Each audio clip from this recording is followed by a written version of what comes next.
Pati mga ibon ay kailangang malaya para makakilos ng mabuti. Happiness is freedom from others. To be oneself.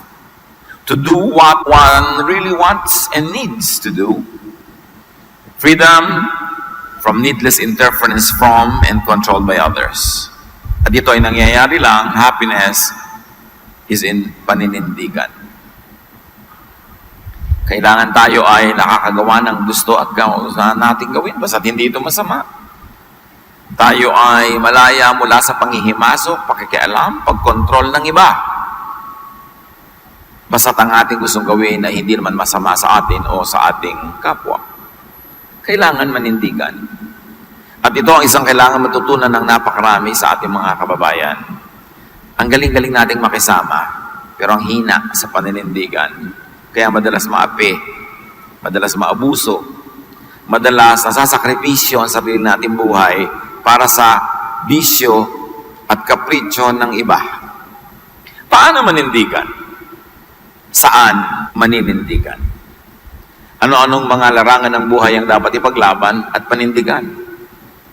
Choose your friends and companions. Isa yan sa unang-unang dapat panindigan natin. Hindi kahit sino na lang nakasama nyo, yun na yung kaibigan nyo.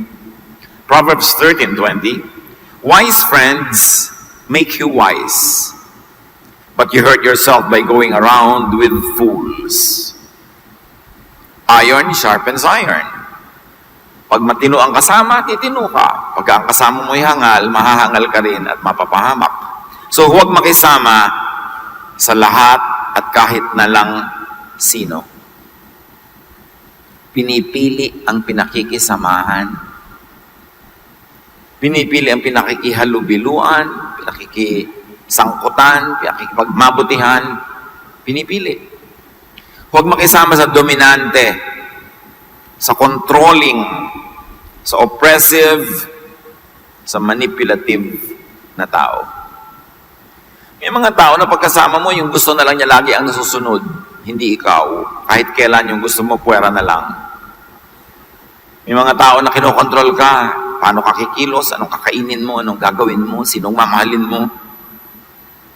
May mga taong inaapi-api ka na dahil control ka na. Katawan mo lang yun nandyan, pero yung ulo, wala. Ulo niya nakasuot sa ulo mo para yung gusto niya ang masunod sa katawan mo. And there are people who are manipulative. Dadaanin ka sa iyak para ka makontrol, maawa ka. Dadaanin ka sa sigaw para ka matakot. Susunod ka rin sa kanya. Iba-blackmail ka. Pag hindi ako nasunod, magpapakamatay ako. Yung mga ganon. Huwag makisama sa ganon mga tao. Sino man sila, kahit sila kamag-anak. Kasi meron kang buhay na dapat mong ibuhay, meron kang anino, meron kang pangarap, meron kang personalidad na hindi mo dapat ipailalim sa iba. Nagpapailalim ka lang kung bata ka pa, formative years. Kasi hindi pa alam ng bata ko ano talagang tama at mali, alin ang mapanganib at ligtas. Kaya talaga ang mga bata dapat obedient sa magulang, dapat masunurin. Pero dumarating ang panahon na pakonti na ng pakonti yung bulag na pagsunod dahil pasimulan mo ng paiiralin ng pangangatwiran ang pag-iisip para sa sarili. Bagamat sa lahat ng yan, kung meron tayong gustong hindi sundin sa ating mga elders, kailangan very polite pa rin at magalang pa rin tayo sa pagsasabi nun. Dumarating ang panahon na nagkakaroon ka na talaga ng malinaw na kagustuhan sa buhay, malinaw na mga layunin, hindi mo kailangan gustundin ng lahat ng matatanda sa buhay mo. Kahit hindi yun ang gusto mo sa buhay. Pero maging polite ka, ayoko po kayong sundin po. At bakit? Kasi hindi naman po yan ang talent ko, hindi yan ang calling ko, hindi yan ang gusto ko sa buhay po. Polite ka pa rin. Pero pwede kang mag-disagree. Kanya-kanyang buhay tayo kahit tayo magkakamag-anak, magkakapatid, mag-aasawa. May mga iba tayong personalidad na dapat mangyari. At kawawa yung tao na nabuhay na lang at inabutan na ng kamatayan, hindi niya na ipabuhay ang tunay niyang pangarap, hindi na niya mahal ang tunay niyang mahal, hindi niya nagawa ang tunay niyang gustong gawin, tapos namatay na lang siya at naging alikabok ang kanyang katawan, sayang. Very importantly, sa paninindigan, do not give in to bad people. Do not accommodate and follow bad people. Masamang tao. At ang bad dito, napakahulugan natin, hindi lang yung morally wrong. People who gets you, or those who gets you into a lifestyle of trouble, of hardship and difficulty, a lifestyle of disadvantage. Importante na tayo ay namimili ng pinakikisamahan. At bad para sa atin, kahit sila mabait, kahit sila tunay ay morally mabuting tao, kung ang pagsunod natin sa kanila, lugi tayo. We are put at a disadvantage. Hindi kailangang makisama sa ganong uri ng mga tao. Proverbs 25:26, when a good person gives in to the wicked, it's like dumping garbage in a stream of clear water. Pag ang mabuting tao ay sumusuko at nagbibigay, nagpaparaya sa masama, para daw na nagtatapo ka ng basura sa isang napakalinis na batis. At ang batis na yun ay ikaw at ang basura ay siya. Pag pumapayag ka sa masama. And remember, we say masama, hindi lang morally wrong, kundi yung masama para sa'yo. Halimbawa, hindi naman morally wrong na magmedisina, mag-aral ng medisina, hindi naman yung para sa'yo kasi hindi yun ang talent mo. Di masama yung para sa'yo. Kaya dapat, tatanggi ka. Mag-aaral ka ng medicine, hindi rin naman matutuloy kasi hindi bagay sa'yo. Later, ikaw ay medicine dropper. Kasi magda-drop ka rin eh. Hindi mabuti para sa'yo. Although mabuti sa iba. Psalm 1:1 and 3. God blesses those people who refuse evil advice and won't follow sinners. Pag evil ang advice, no matter who the advisor is, don't follow. Hindi lahat ng advice ng matatanda maganda ha. Hindi lahat ng advice ng mga edukado at marunong ay maganda. So pipiliin mo. Hindi lang kung sino ang nag-a-advise, kundi kung ano ang advice. Marami nga mga religious leaders, hindi rin maganda advice. Ipapaapi ka lagi. Ang concept kasi nila ng kabanalan ay yung laging willing maapi. Kaya lugi ka pag nagpa-counsel ka sa isang religious leader na ang kanyang paniniwala ay napakalaki kadakilaan ang magpaapi. Yung babae ka na ginugulpi, pinapahirapan, inaabuso, kinakawawa ng asawa mo, tapos ang i-advise pa sa'yo, magtiis ka't pasakop dahil lalaki siya. Yung mga ganong cultural readings, dapat ibagay sa panahon. Dahil nung araw, bawal din kumain ng alamang. Ba't kumakain ka na ngayon? Hindi lahat ng nakasulat ng unang panahon, effective hanggang ngayon. Sinasala kay Kristo, kay Jesus. That's why you use the Jesus filter. Sabi mo, advisor, bakit po niyo ako pinapayuhan na magtiis? Binubuhusan ako nung kumukulong mantika. Pinaplansya ang mukha ko, ginugulpi ako, binabalian ako, hinahagis ako sa hagdan. Tapos sa video pa rin yung verse na yan. Papasabayan kay Kristo? Na niyong babae nga na nahuli sa pangangalo niya, hindi ipinabato. Ako ni hindi nangangalo niya, ipinapabato niyo ako. Anong klaseng advice yan? So kailangan sa mga ganyan, paninindigan. Ito mga taong hindi nakikinig sa pangit na advice, they are like trees growing beside a stream. Trees that produce fruit in season and always have leaves. Those people succeed in everything they do. Sino ang laging matagumpay? Yung hindi nakikinig sa maling payo. Silang namumunga. Ikaw, likas na likas sa'yo na gusto mo magnegosyo, gusto mo mamuhunan, feel mo talaga mapapaunlad mo yung negosyo. Darating ang kung sinong kontrabida sa buhay, makakamaluging. Na lang, masukan ka na lang sa City Hall, kahit may baha, may bagyo, may lindol, susweldo ka tuwing akinset katapusan. Hindi yun ang calling mo. Hindi yun ang good for you. In fact, it's bad for you. Pag may pangarap ka, tapos gusto kang i-clip ng mga iba, ang pakpak mo, gusto nilang itali, pigilin kang lumipad, huwag kang makinig. Meron noon, mga kabataan na gustong magpunta sa malayo para makipagsapalaran, pinipigil ng matatanda, sabi ko niyang pigilin, may pakpak yan, hayan yung lumipad. Ganun talaga. Huwag nating pigilin ng mga tao para sa ating pansariling kapakanan. Anak, huwag ka na lang mag-aral sa bayan o sa syudad. Dito ka na lang, samahan mo ako mag-araro. Well, hindi masama, pero edi pinigil mo ang kanyang pangarap. Pinigil mo siya para sa iyong sarili. O sinamahan ka niya mag-araro, tapos tumanda ka at namatay. O ngayon, siya'y bata pa. Ano na mangyayari sa buhay niya? Hindi niya nagawa ang dapat niyang gawin sa tamang panahon.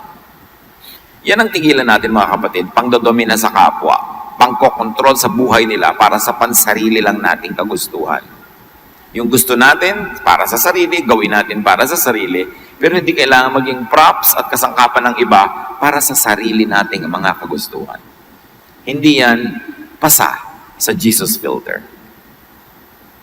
So you stand against bad people or counsel or requests and demands. Alam mo na wala kayong pera, ang gusto pa ng anak mo, gusto ng asawa mo, isang pagkabongga-bonggang party. No! Tatamlay yan, iiyakan ka, luluhaan ka. No, kasi hindi natin kaya. It is a bad request. It is a bad demand. Hindi laging sunod ng sunod. Huwag tayong magpapa-emotional blackmail. Kasi napapahamak ang marami.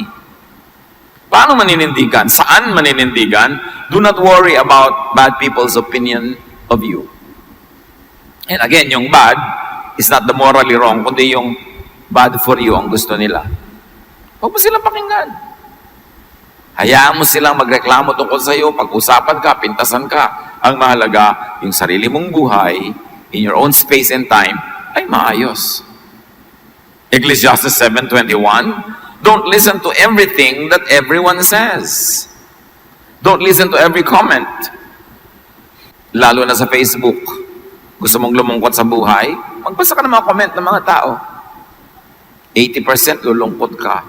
20% mas lulungkot ka.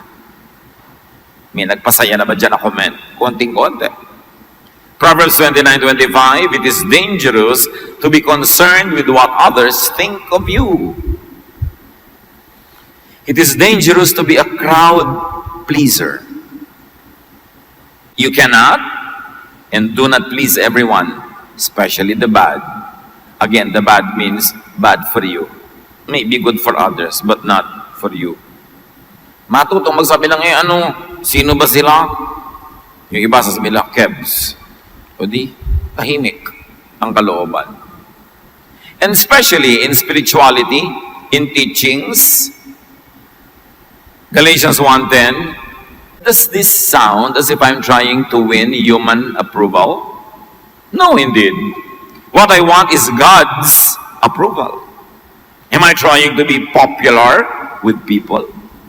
If I were still trying to do so, I would not be a servant of Christ. Paul speaking, ang daming katuruan ni Paul sa lungat sa kaugalian ng Israel, sa lungat sa nakasanayan, at sa lungat sa kagustuhan maging ng mga ibang conservative Jewish Christians. Pero ganun pa man, hindi yun nalintana ni Paul at buong tapang niyang itinuro ang itinuturo sa kanya ng Espiritu ng Diyos. Kahit ito, hindi yun ang uso at popular na doktrina nung panahon. That's a true prophet, a true visionary, a true sage, a wise person will contradict the world if the world is foolish. And if 1 billion people said a stupid thing, it's still stupid. Hindi mo kailangan maging crowd pleaser. Hindi dinadaan sa demokrasya ang karunungan, lalong-lalo ang kaliwanagan na nagmumula sa Espiritu ng Diyos. Hindi kailangan popularity ang habulin mo. Lahat ng visionary, lahat ng propeta, sa simula, hindi sila popular. Kinakalaban sila ng establishment kasi yung establishment ayaw ng change, ayaw ng pagbabago kasi baka mawala ang kapangyarihan nila. Pero ang tunay na nakikinig sa leading ng Spirit ay hindi kailangang maging takot sa opinion ng iba. Paano maninindigan? Saan maninindigan? Set limits to what and how others can impose on your will. Lagyan ng hangganan, lagyan ng bakod, ang pwedeng maging impluensya, pakikialam, panghihimasok sa iyo ng kapwa. maging ng iyong asawa, maging ng iyong magulang, naging iyong anak. Dapat alam nila kung hanggang saan sila pwedeng mangimasok. And you have a private inner sanctum na hindi pwede. Yun ang paninindigan. Yung mga mag-asawa sa simulang-simula pa lang na kanilang pagsasama, dapat clear na yon. Dear, hindi ako naglalaban ng medyas. Kung gusto mo magkasundo tayo, huwag mong palaban sa akin. Dapat clear. Pero marami kong ibang lalaban. Gusto mong laban ko ang lahat ng kortina ng buong templo? Gagawin ko. Gusto mong ipagluto kita? Kamutin ko likod mo? Pwede. Pero may ayaw ako eh. Yung ayaw ko, huwag mo ipilit. Dapat clear yun. Hindi yung buong buhay mo lumuluha ka tuwing lalaban mo yung medyas niya. Dahil ayaw mo pala. Ewan ko kung bakit mo ayaw. Pero ayaw mo eh. At meron kang karapatan doon. Meron naman mga ayaw na pwede mong i-adjust dahil hindi mo ikamamatay. Pero meron talagang mahalaga sa'yo, kahit hindi mahalaga sa kanya, turuan mo siyang pahalagahan yun. Natatakot ka sa ipis, nagtatatakbo ka tuwing may ipis. Sabi niya, ipis lang yan, natatakot ka. Ipis lang sa'yo. Pero sa akin, ipis yan. Hindi ka takot. Buti, ako takot. Huwag mo kong piliting maging ikaw. Kasi madalas, pag may kasama tayo sa buhay, minamaliit natin yung malaki sa kanila. Yun lang natakot ka na. Para yun lang nag-isip ka na. Yun lang nagalit ka na. Nagalit siya eh. Kasi nakakagalit sa kanya yun. Buti sa iyo, hindi nakakagalit sa kanya. Sa lagay, kung walang kwenta sa iyo yun, pipilitin mong sa kanya, walang kwenta na rin. Hindi mo papahalagahan yung mahalaga sa kanya. Kaya sineset mo yung limits, alam mo mahalaga to sa akin. So, magkalinawan tayo. Turuan mo sarili mong pahalagahan to. Kasi yung ibang mahalaga sa iyo, papahalagahan ko rin. Bigayan to. Pero may mga area na hindi open to negotiation, it is important to me. And you've got to learn to make it important to you. Proverbs 25:28, losing self-control leaves you as helpless as a city without a wall. And self-control here means control of yourself or control of your life because other people like to control it. Set limits. Serve notice. And what many people have to learn, especially in this country, is assertiveness. Dapat matuto tayo na manindigan para sa gusto natin. Yung, gusto mo bang kumain ito? Ayoko eh. Masarap to, kainin mo. Sige na nga. Yung pinapakain sa'yo, buhay na ahas. Ayaw mo talaga pero lululunin mo na rin dahil nakakaya naman tumanggi, dahil pinipilit niya. Kaya sa Pilipinas, alam niyo kung sino nagwawagi? Sinong laging wagi? Yung makakapal. Yung makakapal ang sikmura, matatapang ang sikmura. Ang tahitahimik niyo sa elevator, nagugulo ang gulo niyo. Buhay niyo dahil sa dalawang madaldal na ang lakas mag-uusap. Bakit yung katahimikan namin? Dinidisturb niyo ang tenga namin, tinatampakan niyo ng boses niyo. Bakit? Basurahan nyo ba ang tenga namin? Hindi ba public space ang elevator? Ba't kailangan kong marinig ang problema mo sa asawa mo? So pag nasa elevator, respect people. Yung mga tenga nila kasi dinig na dinig ang boses nyo. Minsan, inis ka, nagtitiis ka na lang dahil bakit ang gulo nitong dalawang to? Ba't ka magtitiis? Isawayin mo. Public space yun eh, hindi nila yung private space. Hindi tayo marunong mag-assert. Laging tiis ka na lang. Lagi na lang kilos api, ugaling alipin. Hindi naninindigan kahit natatapakan na, kahit kinakawawa na. Yun kasi ang virtues na itinuro ng matandang relihiyon dito sa Pilipinas. Magtiis ka anak, bumawi ka na lang sa langit. May awa ang Diyos. Maling pag-represent sa Diyos yun because Jesus sets us free. Pinapahalagahan ng Diyos sa ating nadarama, ang ating layunin, ang ating mga minimithi sa buhay. So don't lose control of your own life only to give control to others. Na sila ang may control sa buhay mo. At para mangyari ang lahat ng ito, be self-supporting, be independent, be autonomous, especially financially. Siyempre, kung umaasa ka lang sa iba, wala ka ngayong masyadong choice, kundi sumunod-sunod na lang. Kung may utang ka sa iba, siyempre, tumatawa ka kahit hindi naman nakakatawa ang joke niya.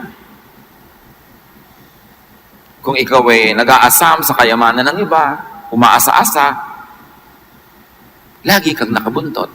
Wala kang sariling orbit. So earn, make, and deserve your money, your keep, your wage, and even your profit in your business. Kasi kailangan mo ng certain degree of financial independence para hindi mo kailangang laging makisama. Sabi nila, meron tayong close family ties, we are very good neighbors, maganda tayong makisama. Madalas, ang dahilan lang nun, kasi kailangan natin ang tulong nila. Kaya katulong ng tulong sa kapitbahay para pag nangailangan ka ng kotse niya at nanganganak yung asawa mo sa madaling araw, ay mahiram mo. Kaya kita niyo sa mga neighborhood, ang mga magkakapitbahay, mayroong certain degree of economic affluence, may mga kaya, may mga kanya-kanyang gamit. Hindi sila sobrang nagpapakisamahan. Kasi hindi nila kailangan. Ngayon, kung ikaw ay may kaya, wala kang kailangan sa kapwa, ang bait mo pa rin, nakikihalubilo ka, nakikisama. Yun ang tunay na pakikisama. Pero yung nakikipagmabutihan ka lang dahil umaasa ka sa tulong niya o kailangan mong tulong niya, hindi totoong pakikipagmabutihan yun. It's only wisdom because you need something. So kung gusto mo maging talagang malaya sa kontrol ng iba, kitain mo ang kakainin mo. Kitain mo ang gagastusin mo. Para kung gusto mo sabihin sa kanyang, no, I don't like to go with you, pwede. Ayokong kainin ang ipinapakain mo, pwede. Kasi hindi ka nakasandal. Kaya yung mga interdependence na yan, mga close family ties, madalas ang dahilan yan, poverty. Kailangan mo lang kasi. Ngayon, kung talagang hindi mo na siya kailangan, ang close mo pa rin, mapagmahal ka pa rin, yun ang tunay na love. And we should aspire for that. Yung pakikitungong kusang ibinibigay, hindi lang hinihingi ng pagkakataon. Kailangan meron kang kinikita, meron kang independence, para hindi ka obligadong makisama. Nakikisama ka lang kung gusto mo. Dahil gusto mo. Romans 13:8, be under obligation to no one. The only obligation you have is to love one another. Huwag kayong magkaroon ng sagutin kanino man. Huwag kayong umasa, huwag kayong umutang para hindi nyo kailangang makisama kung ayaw nyo. Ngayon, wala kang kailangan, nakikisama ka, busilak na kalooban. Magandang puso ang pinagmumulan. So, kailangan meron kang sariling anino, sariling orbit, sariling pagkatao. Kaya mahalaga at inuturo sa Bible, 6 days you shall work, on the 7th you will rest. Ibig sabihin, magtrabaho ka, kumita ka. Huwag kang laging nagpapahinga. 1 day out of 7 lang ang pahinga. Hindi 7/7 at 24/7 nakapahinga ka. Kailangan mo talaga makisama nun. Kasi aasa ka sa iba. People of God, do not be enslaved by others' impositions. Be free. Gawin nating goal, maging malaya, manatiling malaya, at magpalaya rin ng iba. Kung ayaw mong kinokontrol ka, huwag ka rin mang-kontrol. Ito ang gusto mong isuot, edi isuot mo sa katawan mo, pero huwag mong isuot sa katawan ng may katawan, hayaan mong isuot niya ang gusto niya. 2 Peter 2:16, you are free, but you must not use your freedom as an excuse for doing wrong, especially for controlling others. 2 Timothy 1:7, sapagkat ang espiritong ibinigay sa atin ng Diyos ay hindi espiritu ng kahinaan ng loob, kundi espiritu ng kapangyarihan, pag-ibig, at pagpipigil sa sarili. Hindi virtue na maging mahina ang loob to the point na kinukonsente mo ang mang-aapi dahil nagpapaapi ka. Kinukonsente mo mga dominante dahil nagpapadomina ka. Hindi ka nilikha ng Diyos para maging anino ng iba. You are wonderfully, powerfully, lovingly created by God. Huwag mong pagtaksilan ng Diyos sa pagtalikod sa kanyang disenyo para sa iyo. Dahil ang pinaiiral mo sa buhay mo ay yung gusto ng iba. Kailangan yung gusto ng Diyos ang mangyari sa iyong buhay. So do not personally impose on others, even if you could. Hindi ko mo pinapakain mo, tinutulungan mo isang tao, kokontrolin mo na. Ang Diyos nga, pakain tayo, nilikha tayo, pero hindi tayo kinokontrol, binibigyan pa tayo ng free will. Tayo pa, na nagbibigay lang ng konti-konti, paminsan-minsan, kukontrolin na natin ang kapwa. 2 Corinthians 12:14, ito ang ikatlong pagpunta ko riyan, sabi ni Paul, at hindi pa rin ako magiging pabigat sa inyo. Isa laging inuulit-ulit ni Pablo na tema sa kanyang mga sulat, pagpupunta siya sa mga churches, hindi siya pabigat. Ngayon, kung ano man naibigay sa kanya, nakusang loob, edi salamat, mabuti, pero hindi siya namimilit. Acts 15:10, now why are you trying to make God angry by placing a heavy burden on those followers? This burden was too heavy for us or our ancestors. Ang tinutukoy dito, mga religious regulations na ang bigat sundin, sabi tayo nga, hindi natin nasunod yan eh. Ipapasunod nyo pa sa ibang mga bagong mananampalataya ngayon. But of course, the meaning can be extended to every area in life. Huwag mong pabigatin ang buhay ng kapwa. The goal of Jesus was to give rest. Sabi niya, my yoke is easy, my burden is light. Si Jesus nga, pinapagaan ang dala natin, tapos tayo magpapabigat sa iba. Again, kaya mahalaga yung financial independence, yung magtrabaho ka, kumita ka. Kung kaya pa ng katawan mo, hindi ka masyadong bata o matanda o wala kang sakit, sikapin mong tumindig sa sariling paa para hindi ka pabigat sa kapwa. Napakarami kasing pabigat. Kasi maraming martir. Bakit maraming pabigat? Pinapayagan ng mga martir, nagmamartir sila.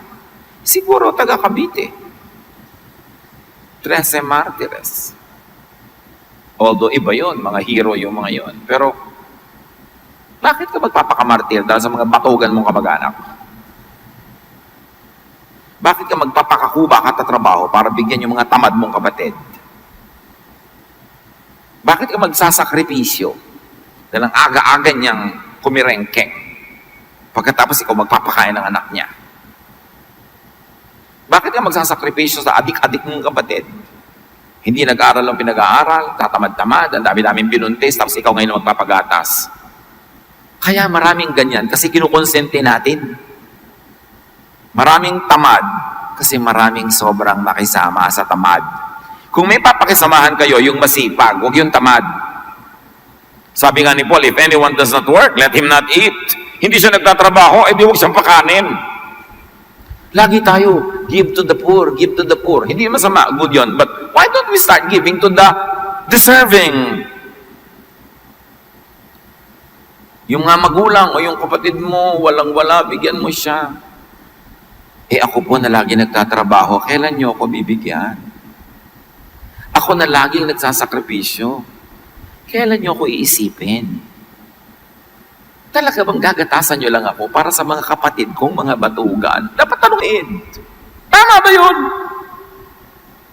Yan din ang dahilan kaya hindi tayo makaahon-ahon sa sobrang mga hirap. Napaka-konsentidor natin sa mga tamad at batugan. Laging binibigyan ng pabor. Iiyakan ka ng nanay mo, o yung kapatid mo, tubusin mo na sa preso. 15 beses ko na pong tinubos siya.